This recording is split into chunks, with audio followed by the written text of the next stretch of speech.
Hello అండి, నేను మీ తేజుని. Welcome back to my channel. ఈ రోజు మన వీడియోలో ఈ దీపావళి స్పెషల్ ఒక మంచి హెల్దీ డ్రై ఫ్రూట్ లడ్డూని నేను మీకు షేర్ చేస్తున్నాను. అలానే ఈ లడ్డూని మనం డైలీ ఒకటి చొప్పున ఇంటెక్ గా తీసుకోవడం వల్ల చాలా హెల్త్ బెనిఫిట్స్ ఉన్నాయన్నమాట. వీటన్నిటి గురించి మనం ఈ వీడియోలో తెలుసుకుందాం. అలానే ఈ వీడియో స్టార్ట్ చేసే ముందు మీ అందరికీ దీపావళి శుభాకాంక్షలు అండి.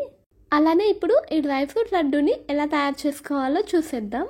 ముందుగా స్టవ్ ఆన్ చేసుకొని స్టవ్ మీద ఒక పాన్ పెట్టుకొని ఇందులోకి 1 టేబుల్ స్పూన్ దాకా నెయ్యిని వేసుకోవాలి.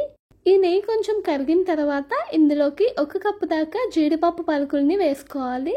ఇప్పుడు స్టవ్ ఫ్లేమ్ ని సిమ్ లో పెట్టుకొని వీటిని గోల్డ్ కలర్ వచ్చేదాకా ఫ్రై చేసుకోవాలి. అలానే ఈ జీడిపప్పుల్లో వచ్చేసి మోనోసాచురేటెడ్ ఫ్యాట్స్ అనేవి ఎక్కువగా ఉంటాయి. ఇవి ఏం చేస్తాయంటే మన బాడీలో ఉన్న బ్యాడ్ కొలెస్ట్రాల్ ని తగ్గించి గుడ్ కొలెస్ట్రాల్ ని పెంచుతుంది అనమాట. సో దానివల్ల హార్ట్ కి సంబంధించిన డిసీజెస్ అనేవి రావడానికి చాలా తక్కువ అవకాశం ఉంటుందన్నమాట. అలానే ఇప్పుడు ఈ జీడిపప్పులన్నీ కొంచెం కలర్ చేంజ్ అయినాయి కాబట్టి వీటిని మనం వేరే బౌల్లోకి ట్రాన్స్ఫర్ చేసుకోవాలి. ఇప్పుడు ఇందాక మనం ఏ కప్పుతో అయితే జీడిపప్పుని తీసుకున్నామో అదే కప్పుతోటి 1 కప్పు దాకా బాదం పప్పు పలుకుల్ని కూడా ఇందులోకి యాడ్ చేసుకోవాలి. వీటిని కూడా మనం కొంచెం కలర్ చేంజ్ అయ్యేదాకా ఫ్రై చేసుకోవాలన్నమాట. అలానే ఈ బాదం పప్పుల్లో వచ్చేసి వైటమిన్ ఈతో పాటు ఒమేగా 3 ఫ్యాటీ యాసిడ్స్ కూడా ఎక్కువగా ఉంటాయి. ఒమేగా 3 ఫ్యాటీ యాసిడ్స్ వల్ల మన బ్రెయిన్ హెల్త్ కి చాలా మంచిది. అలానే వైటమిన్ ఈ వచ్చేసి యాంటీ ఏజింగ్ గా పనిచేస్తుంది అన్నమాట. ఈ బాదం పప్పులు ఇలా ఫ్రై అయిన తర్వాత వేరే బౌల్లోకి ట్రాన్స్ఫర్ చేసుకోవాలి. ఇప్పుడు ఇదే పాన్ లోకి సన్నగా కట్ చేసుకున్న వాల్నట్స్ ముక్కల్ని వేసి ఒక 2 నిమిషాలు ఫ్రై చేసుకొని వేరే బౌల్లోకి ట్రాన్స్ఫర్ చేసుకోవాలి. అలానే అదే కప్పుతోటి సన్నగా తరిగిన పిస్తా పలుకుల్ని కూడా వేసి వీటిని కూడా ఒక 2 నిమిషాలు కలర్ చేంజ్ అయ్యేదాకా వేగనిచ్చి వేరే బౌల్లోకి ట్రాన్స్ఫర్ చేసుకోవాలి. ఈ వాల్నట్స్ లో అలానే పిస్తా పప్పుల్లో కామన్ పాయింట్ ఏంటంటే మన బ్రెయిన్ కి హార్ట్ కి ఇవి బాగా పనిచేస్తాయి అన్నమాట. ఎందుకంటే వీటిల్లో ఒమేగా 3 ఫ్యాటీ యాసిడ్స్ అనేవి ఎక్కువగా ఉంటాయి. అలానే ఇప్పుడు ఇదే పాన్ లోకి 1/2 టేబుల్ స్పూన్ దాకా నెయ్యిని యాడ్ చేసుకోవాలి. ఈ నెయ్యి కొంచెం కరిగిన తర్వాత ఒక 1/4 కప్పు దాకా గుమ్మడి గింజల్ని ఇందులోకి యాడ్ చేసుకోవాలి. ఇప్పుడు వీటిని కొంచెం దూరగా ఫ్రై చేసుకోవాలన్నమాట. ఈ గుమ్మడి గింజలు ఇలా వేగిన తర్వాత వేరే బౌల్లోకి ట్రాన్స్ఫర్ చేసుకోవాలి. ఇప్పుడు ఇదే పాన్ లోకి ఒక 3 నుంచి 4 టేబుల్ స్పూన్ల దాకా సన్ఫ్లవర్ సీడ్స్ ని యాడ్ చేసుకోవాలి. వీటిని కొంచెం దూరగా ఫ్రై చేసుకొని వేరే బౌల్లోకి తీసుకోవాలి.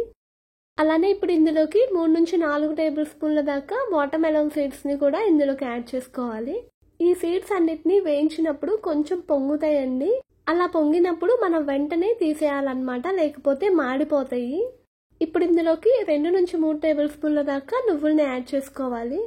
ఈ నువ్వుల్ని కొంచెం కలర్ చేంజ్ అయిన దాకా వేగనిచ్చి వేరే బౌల్లోకి తీసుకోవాలి.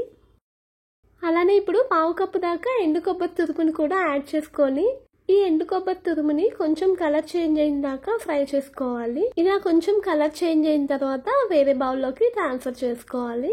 ఇప్పుడు ఇదే పాన్ లోకి ఒక 2 టేబుల్ స్పూన్ల దాకా గసగసాలని వేసి కొంచెం దూరగా ఫ్రై చేసుకొని పక్కన పెట్టుకోవాలి. అలానే ఇప్పుడు 1/2 టేబుల్ స్పూన్ దాకా నెయ్యిని వేసి ఇందాక జీడిపప్పుల్ని ఏ కప్పుతో అయితే తీసుకున్నామో అదే కప్పుతోటి 1 కప్పు దాకా అంజీరాని చిన్న చిన్న ముక్కలుగా కట్ చేసుకొని ఇందులోకి యాడ్ చేసుకోవాలి. ఇవి సగం వేగిన తర్వాత ఇందులోకి మనం 1/4 కప్పు దాకా కిస్మిస్ని కట్ చేసుకొని యాడ్ చేసుకోవాలి. ఇప్పుడు ఈ రెండింటిని ఈ నేతిలో బాగా వేగనివ్వాలి. బ్లడ్ లో హిమోగ్లోబిన్ కంటెంట్ తక్కువ ఉండే వాళ్ళకి ఈ అంజీర్ అలానే కిస్మిస్ చాలా బాగా యూజ్ అవుతుంది. ఇవి వేగేలోపు మనం ఖర్జూరాన్ని పేస్ట్ లాగా చేసుకుందాం. నేను 250 గ్రామ్స్ దాకా ఖర్జూరాన్ని తీసుకున్నానండి. ఇందులో ఉన్న సీడ్స్ అన్నిటిని రిమూవ్ చేసేసి ఇప్పుడు వీటిని మెత్తటి పేస్ట్ లాగా చేసుకోవాలన్నమాట.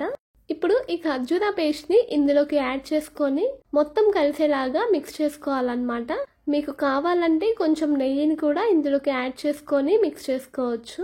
ఇందాక మనం వేయించి పెట్టుకున్న డ్రై నట్స్ ని అలానే డ్రై సీడ్స్ ని ఇందులోకి యాడ్ చేసుకోవాలి. ఇప్పుడు ఈ మొత్తాన్ని బాగా కలిసేలాగా మిక్స్ చేసుకోవాలి. ఇలా ఈ మొత్తాన్ని మిక్స్ చేసుకున్న తర్వాత 1 టీ స్పూన్ దాకా ఇలాచి పౌడర్ ని యాడ్ చేసుకోవాలి.